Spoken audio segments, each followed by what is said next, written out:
지렁이든 개구리든 다 먹습니다. 식품뿐입니까? 침대도 건강 침대가 있고 심지어는 건강을 위한 속옷도 있답니다. 그렇다고 영원히 삽니까? 우리 모두 언젠가는 가야 합니다. 어떤 사람이 옛날에 왕들의 수명을 연구해 봤다고 합니다. 그토록 화려한 삶을 누렸던 로마의 황제들의 평균 수명은 35세였다고 합니다. 중국에서는 황제를 천자라고 했습니다. 하늘의 아들.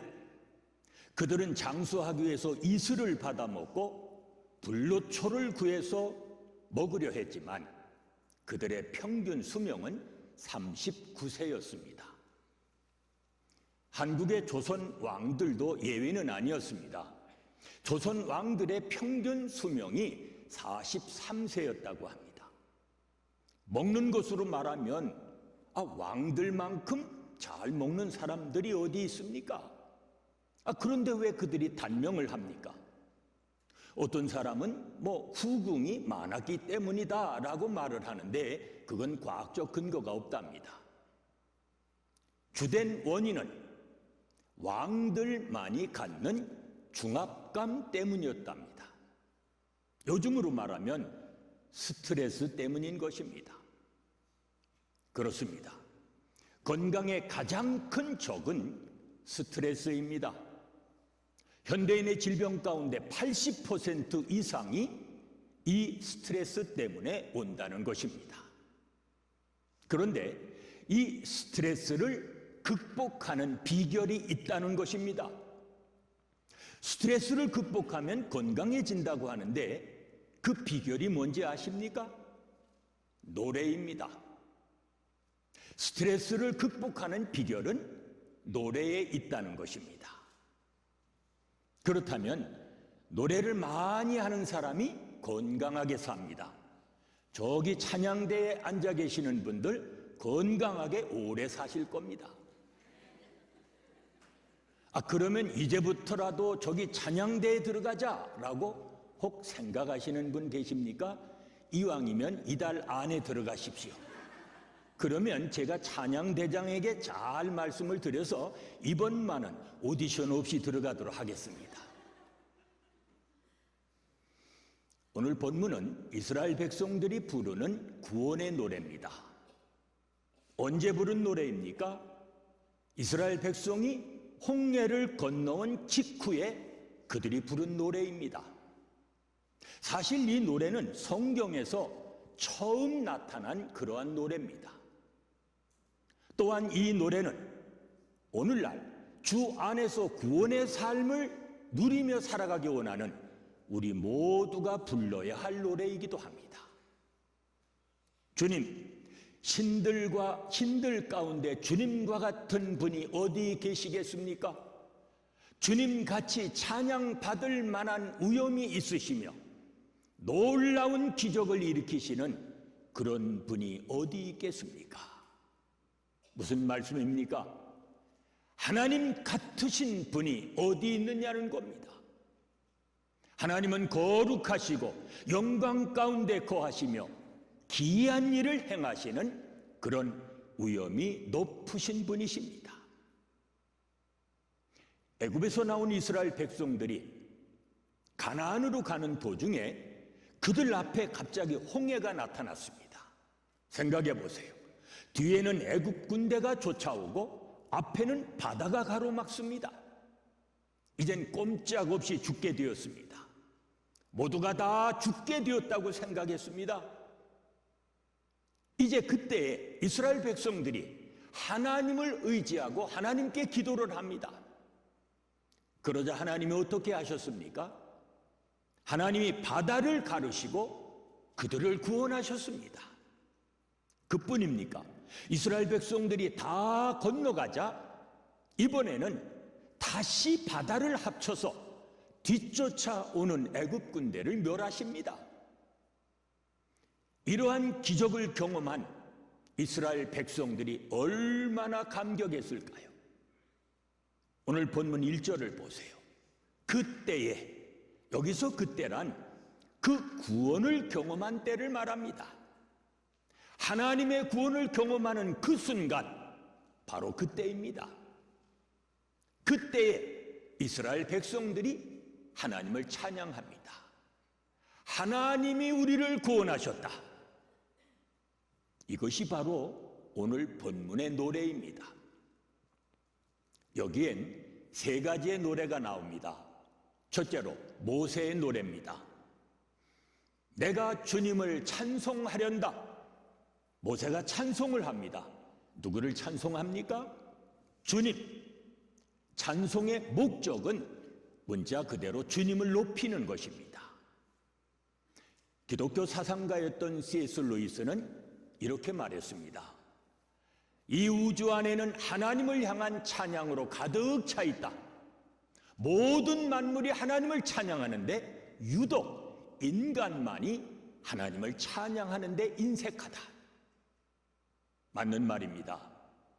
왜 우리가 하나님을 찬양하지 못합니까?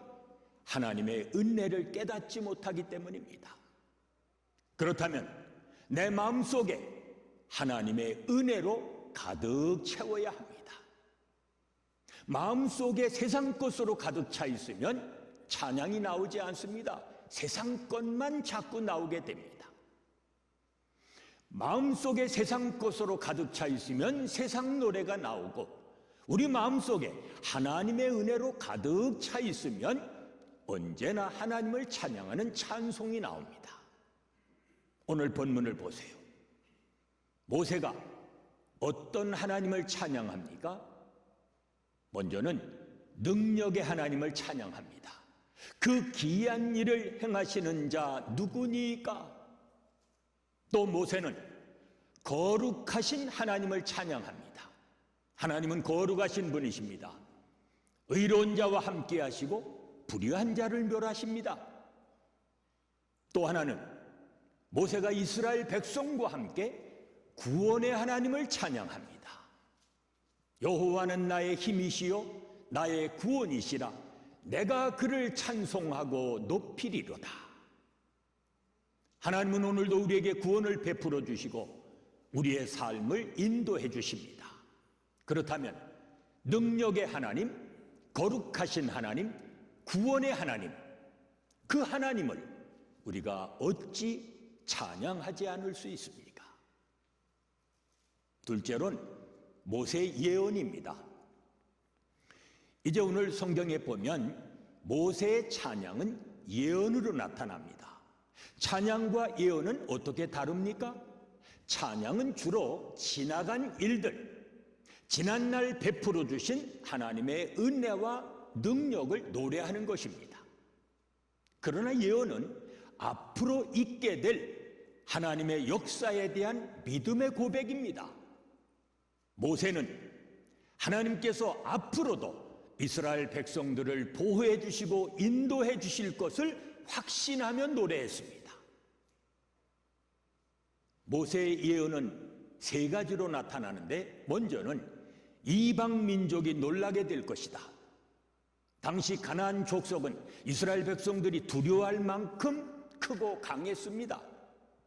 그러나 모세는 지금까지 함께해 주셨던 하나님께서 그 모든 대적을 물리쳐 주시어 이제는 이방 민족이 놀라게 될 것이다. 그것을 믿었습니다. 또 예언을 합니다. 하나님의 경륜은 마침내 완성될 것이다. 본문에 이어 나오는 17절로 18절을 보세요. 주님께서 그들을 데려다가 주님의 소유인 주님의 산에 심을 것입니다. 주님, 바로 이곳이 주님께서 계시려고 만드신 그러한 곳입니다. 주님께서 손수 세우신 성소입니다. 주님께서 영원토록 다스리실 것입니다. 주께서 이스라엘 백성들을 인도하시어 어디에 심는다고 했습니까? 주님의 산, 즉 약속의 땅 가나안을 가리킵니다. 하나님의 경륜이 이렇게 완성된다는 예언입니다. 모세가 또 하나 예언을 하는데 하나님의 통치가 영원히 계속될 것이라는 겁니다. 하나님의 통치가 그곳에서 영원토록 통치하신다, 이렇게 예언을 합니다. 하나님은 시작만 하시는 분이 아니십니다. 끝까지 다스리시고 끝까지 인도하시며 우리의 삶을 완성케 하십니다. 이처럼 하나님의 통치는 과거에 있었을 뿐만 아니라 지금도 계속되고 있습니다. 그리고 앞으로도 영원토록 지속될 것입니다. 얼마나 놀라운 예언입니까? 그렇다면 여러분의 찬송이 예언이 되도록 하십시오. 그 찬송이, 그 예언이 반드시 이루어질 것입니다. 셋째로 미디암의 노래입니다. 모세만 노래한 것이 아닙니다. 철저히 당시는 남성 중심의 사회였습니다. 그때에도 여성도 이렇게 할 수 있다는 것을 보여주십니다. 그래서 하나님은 미리암으로 하여금 찬송하게 하십니다. 미리암의 찬송은 아주 간단합니다. 오늘 성경을 보세요. 미리암이 그들에게 화답하였다. 너희는 주님을 찬송하여라. 그지없이 높으신 분, 말과 기병을 바다에 던져 넣으셨다.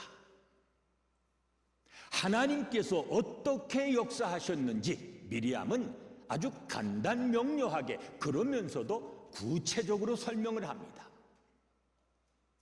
사실 말하고 표현하는 기술은, 미안합니다, 여성이 남성보다 더 낫다고 합니다. 그러니까 말로는 남성들이 여성들을 당해내지 못합니다. 여성들이 계속 말할 때 보세요. 숨도 안 쉬고 합니다. 그 과학적으로 그렇게 돼 있답니다. 여성은 남성보다 이 소리를 내는 성대가 짧습니다. 그래서 고음, 높은 소리를 내는 겁니다. 성대가 짧으니 많은 산소가 필요 없답니다. 그래서 말을 많이 해도 여성은 피곤해하지 않습니다. 반면에 남성은 성대가 길어서 저음을 냅니다. 성대가 길다 보니까 말할 때마다 산소가 많이 필요합니다. 그래서 남성이 여성처럼 말을 많이 하면 숨이 차서 못한대요. 그래서 그런지 부부가 말로 다툴 때는 오래 하면 할수록 아내들이 이길 확률이 높습니다. 남편들이 이기려면 속전속결해야 합니다. 목사가 별걸 다 가르쳐 줍니다. 미리암을 보세요. 미리암은 입술만으로 노래하지 않습니다. 어떻게 했습니까? 소고 치고 춤추며 노래했다고 했습니다. 소고는 지금으로 말하면 탬버린입니다. 미리암은 춤을 추면서 찬양을 합니다. 하나님이 어떻게 보셨을까요? 하나님 앞에서는 우리 모두가 어린아이와 같이 신앙을 몸으로 표현하는 것이 아름다운 일입니다.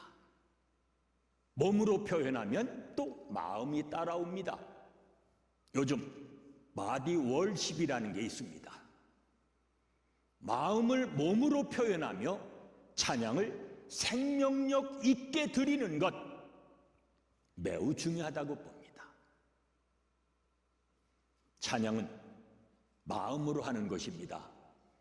마음에 감사와 기쁨이 있는 사람은 찬양하지 않을 수 없습니다. 그 찬양하는 모습을 보면 압니다. 이제부터 힘있게 찬양하십시오.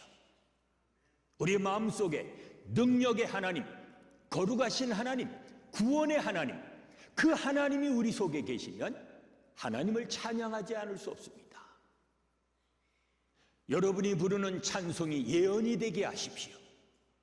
고통을 뛰어넘는 찬양으로 날마다 승리의 삶을 살아가십시오. 그리하면 찬양이 주시는 힘을 통해 참 자유와 구원의 기쁨을 날마다 누리며 살아가시는 복 있는 삶이 되어질 것입니다. 은혜로우신 아버지 하나님 감사합니다. 저희를 구원하여 주의 자녀 삼아주시고 오늘도 마음껏 주를 찬양케 하시니 감사합니다. 저희 마음속에 구원의 은혜와 기쁨이 충만하게 하사 언제 어디서든 주님을 찬양하며 살아가는 믿음의 자녀들이 되게 하여 주시옵소서. 예수님의 이름으로 기도하옵나이다. 아멘.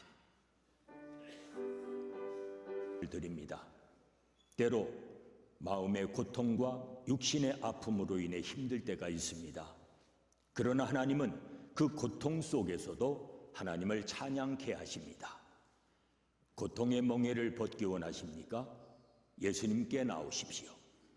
병든 몸이 튼튼해지기를 원하십니까? 치료의 근원이 되시는 주님께 나오십시오. 주님 앞에 모든 짐을 내려놓고 주님의 은혜를 생각하며 주님을 찬양하십시오. 그리하면 여러분 모두가 능력의 하나님, 거룩하신 하나님, 구원의 하나님을 날마다 체험하며 참 자유와 기쁨을 누리며 살아가시는 복 있는 삶이 되어질 것입니다. 이제는 우리 주 예수 그리스도의 은혜와 아버지 하나님의 무한하신 사랑하심과 성령의 감동, 감화심과 교통하심이 구원의 노래를 부르며 살아가기 원하는 온 성도들 위해 지금부터 영원까지 함께 계실지어다.